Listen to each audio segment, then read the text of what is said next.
कुमार अवस्था होने पर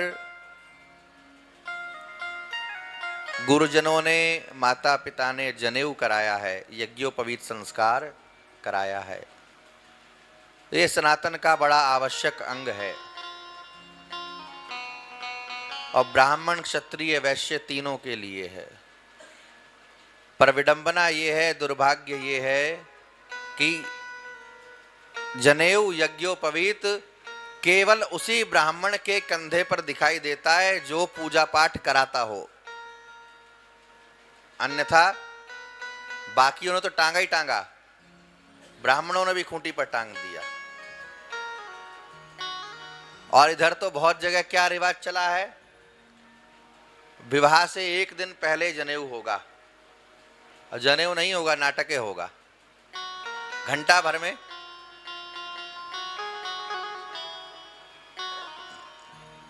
आयु बीत गई कब की, 8वें वर्ष में ब्राह्मण का जनेऊ होना चाहिए, 9वें में क्षत्रिय का, 10वें में वैश्य का।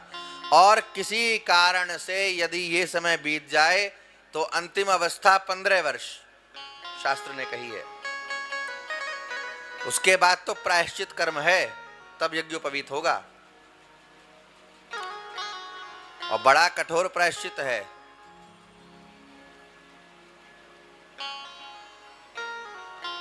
कृच्छ चांद्रायण व्रत बहुत ही कठोर व्रत है।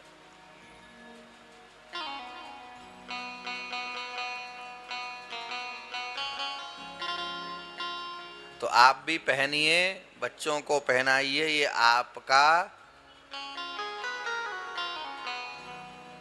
आपकी पहचान है, आपके धर्म का अंग है। शिखा, सूत्र, तिलक,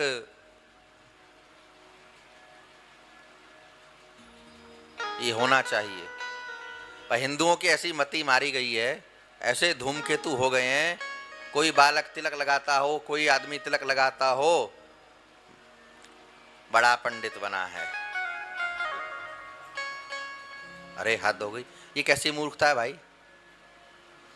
गले में क्रॉस पहनने वाले से कोई नहीं पूछता कि बड़ा तू ईसाई बना है।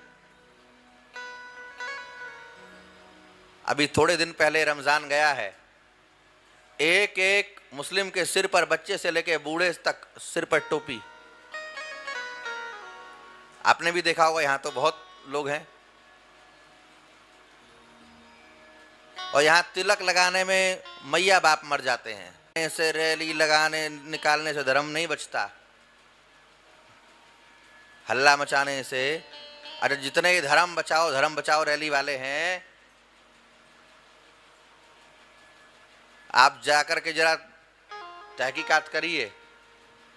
एक के सिर पर चोटी नहीं होगी, एक का जनेऊ नहीं होगा, एक के गले में कंठी नहीं होगी। और सांझ होगी ना, ये बड़ा कड़वा सत्य है, सांझ होगी तो कोई अंडा की रेडी पे खड़ा होगा, कोई मुर्गा वाले के यहाँ, कोई दारू के पी करके नाली में पड़ा होगा सांझ होते ही। ऐसी बुरी राजनीति फैली है, गले में डाले भगवा गमछा। ये सुनने में जहर लग रहा होगा, पर सत्य यही है। धर्म जीने से बचता है, धर्म को जिया जाता है। नारे का विषय, रैली का विषय, दिखावे का विषय धर्म नहीं है, धर्म तो जीने का विषय है, आचरण में उतारने का विषय है। राम जी के उपासक हैं,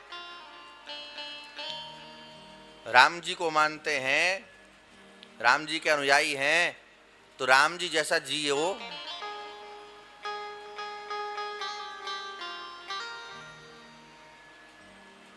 पर नारा लगाना है जय श्री राम,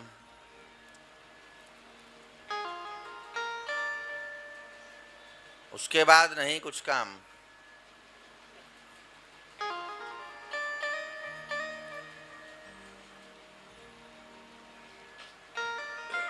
तो धर्म को जीना सीखिए, जीवन में, आचरण में उतारना। अच्छा, आप जिएंगे, आप करेंगे ना, तो बच्चों को कहना नहीं पड़ेगा, वो सीख जाएंगे।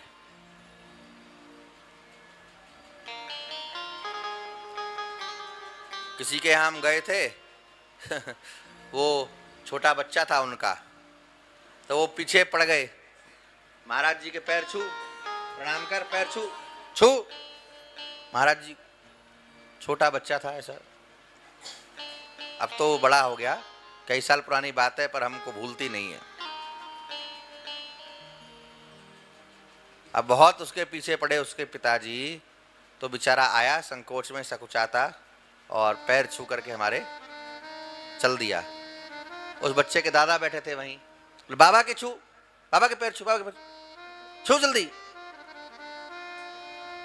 छोटा बच्चा था, बोला कभी तुम भी छू लिया करो। मुझसे कह रहे हैं पैर छू पैर छू। अच्छा ऐसे बोलता है, सुनता नहीं। हमने कहा ओ बाबू साहब, इस बच्चे को न डांटिए, उसने आपकी कमजोरी पकड़ ली है। उसने कभी देखा ही नहीं आपको अपने माई बाप को प्रणाम करते, पैर छूते। अब तो उसको हीनता महसूस हो रही है कि मैं सबसे छोटा हूं और मेरे को सबसे पैरों में डाल रहे हैं। उसको अपने में छोटापन महसूस हो रहा है। और बच्चे ने देखा होता तो आपको जिद नहीं करनी पड़ती, वो खुदे आकर के तो चिल्लाइए नहीं, करके दिखाइए।